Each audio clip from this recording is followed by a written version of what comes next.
Coucou, j'espère que vous allez bien. Moi, c'est pas trop la grande forme aujourd'hui. Je suis un peu grippée depuis un moment. Mais bon, c'est pas grave, Dieu est au contrôle. Aujourd'hui, je veux parler à quelqu'un. Je veux partager une histoire d'un grand roi dans la Bible. Un roi païen qui m'a vraiment touchée. Qui m'a donné d'avoir cette foi en Dieu. Et de savoir que tout ce que nous traversons, il y a un temps fixé par Dieu pour cela. Et que tôt ou tard, ce que nous vivons va prendre fin, selon ce que Dieu a décidé dans sa souveraineté. Nabuchodonosor, pour ceux qui ne le connaissent pas, était un grand roi. Le grand roi en ce temps-là, qui gouvernait plusieurs royaumes. Et il faisait des conquêtes où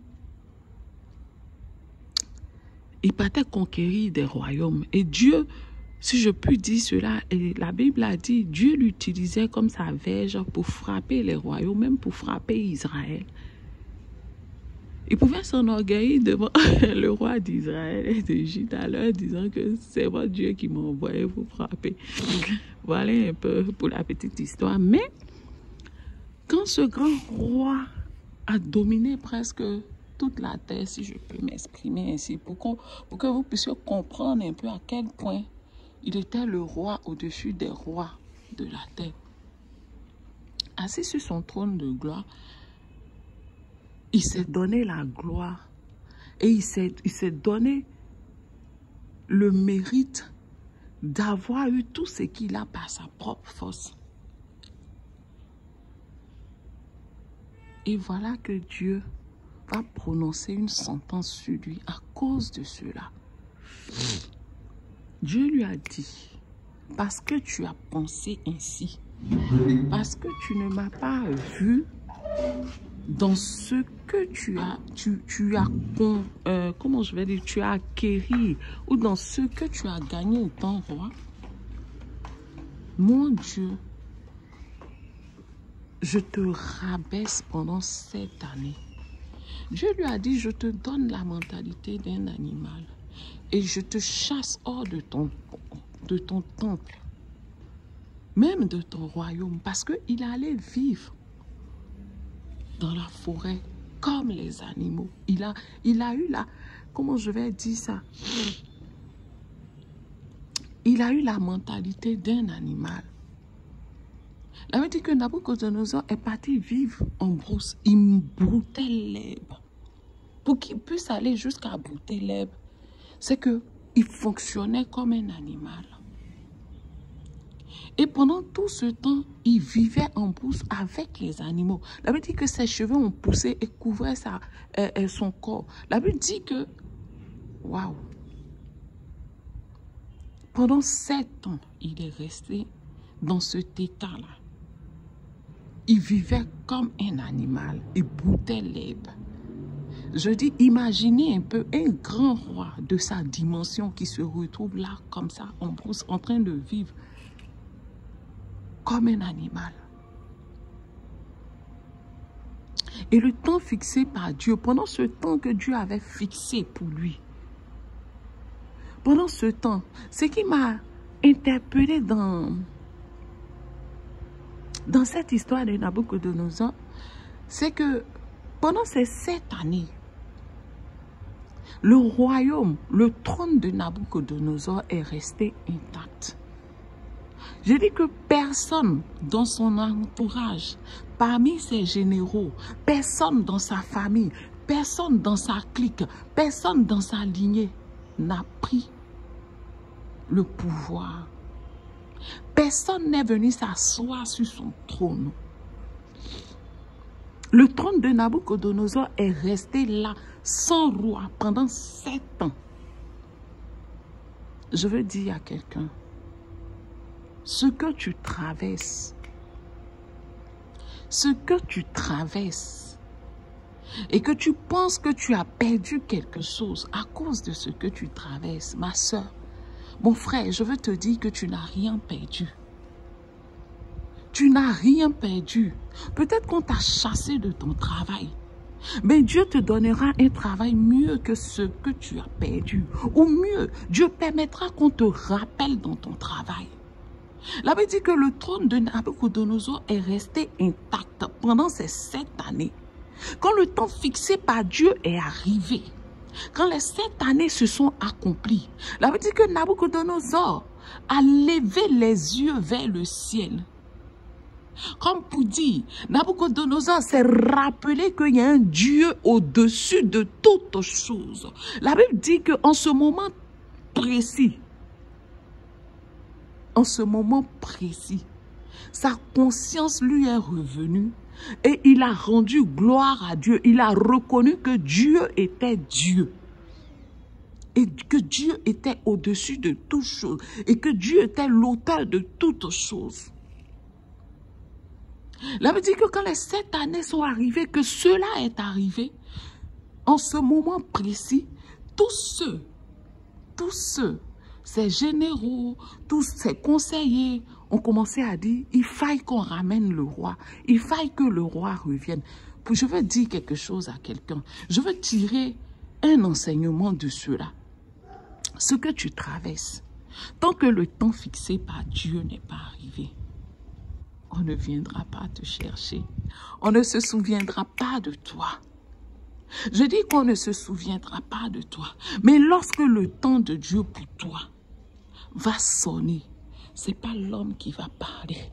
Je dis que l'homme n'aura rien à dire parce que Dieu aura déjà décidé, parce que le temps de Dieu sera déjà arrivé. Je dis que depuis un certain temps que j'ai commencé à relire ma Bible, j'ai compris que Dieu a fixé un temps pour toutes choses. La souffrance que tu traverses, c'est pour un temps. Le temps est fixé par Dieu. Dieu s'en fout du temps. La Bible dit que le temps n'a pas d'importance pour lui, parce que pour lui, 1000 ans est égal à un jour est égal à 1000 ans. Que tu aies passé 20 ans dans ce que tu traverses, devant Dieu, ce n'est rien du tout. Mais Dieu a fixé un temps. Ce temps qu'on appelle le Kairos. Quand le Kairos de Dieu sera arrivé pour toi, mon frère, ma soeur, ceux qui doivent se souvenir de toi se souviendront de toi.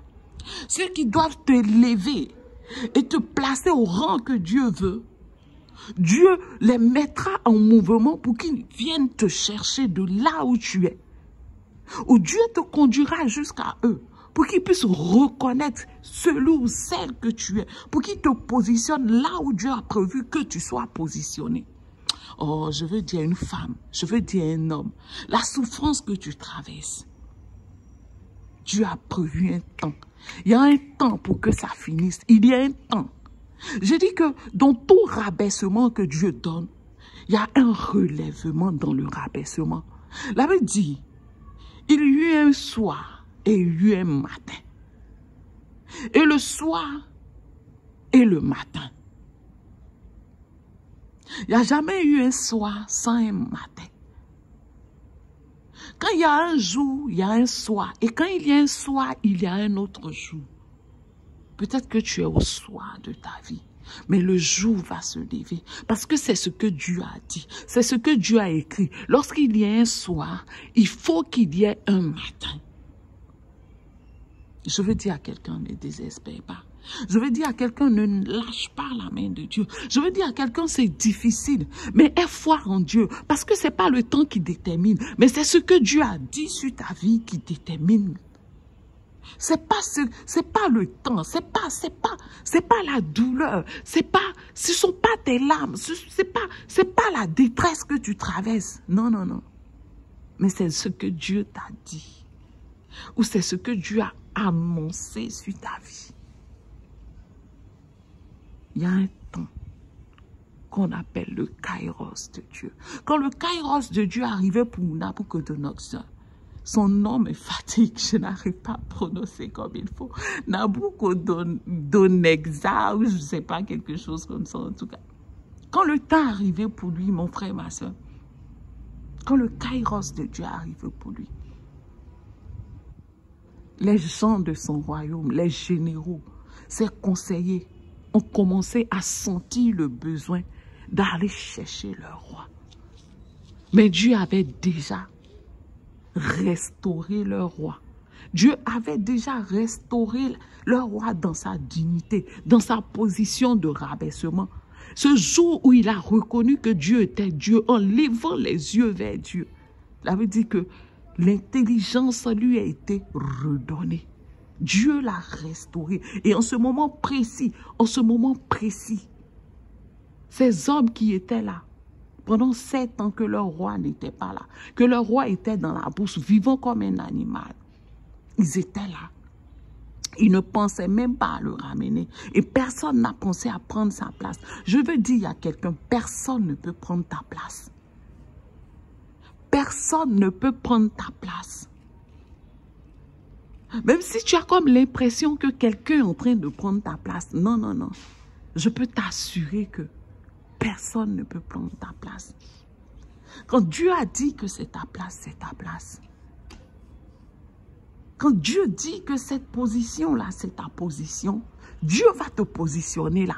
Même s'il y a quelqu'un qui est positionné là, autant fixé par Dieu. Quand le kairos de Dieu va arriver, Dieu va enlever cette personne et Dieu va te positionner là où Dieu a prévu que tu sois. Le rabaissement, le temps du rabaissement.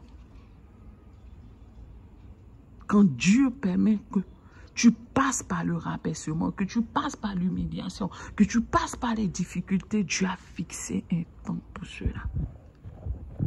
Mais reste connecté à Dieu. Dans la douleur, reste connecté à Dieu. Dans les incompréhensions, reste connecté à Dieu.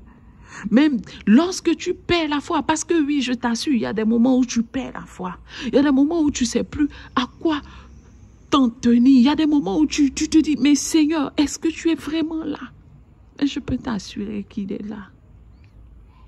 Je peux t'assurer que mon Jésus est là avec toi. Je peux t'assurer que le Saint-Esprit est là. Et il a toujours été là. Mais il y a un temps qu'il a fixé. Il y a un temps. Il y a un temps que le Saint-Esprit donne la force à chacun et à chacune de s'accrocher à lui et d'attendre le temps qu'il a fixé pour que nous soyons élevés dans la dignité, pour que nous soyons positionnés dans la dignité, pour la seule gloire de son nom. Je veux bénir la vie de quelqu'un. Je veux dire à quelqu'un, reste ferme. Je veux dire à quelqu'un, attache-toi à Dieu. Ne lâche pas. Ne lâche pas. Attache-toi à Dieu. Accroche-toi. Puise encore la force dans les paroles de Dieu. Et donne-toi, nourris ta foi en fait. Et accroche-toi à Dieu. Accroche-toi à Dieu. Ne lâche pas la main de ton Jésus. Ne lâche pas la main de ton Jésus. Aie foi en Dieu. Avance avec lui. Avance avec lui. Ne lâche pas. Mets ta foi en lui. Mets ton espérance en lui. Il est capable. Il est capable. Si c'est souvenu de quelqu'un qui ne le reconnaissait même pas comme Dieu. C'était pas un Israélite. Il connaissait pas Dieu.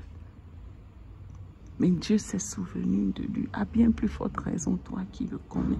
Et toi qui l'aimes, toi pour qui il a donné sa vie. Sois forte et garde la foi. Garde la foi. Attache-toi à ton Dieu. Sur ce, je m'arrête là. C'était Siam Esther. Je vous aime. Mais Dieu vous aime encore plus. Bisous et bonne nuit.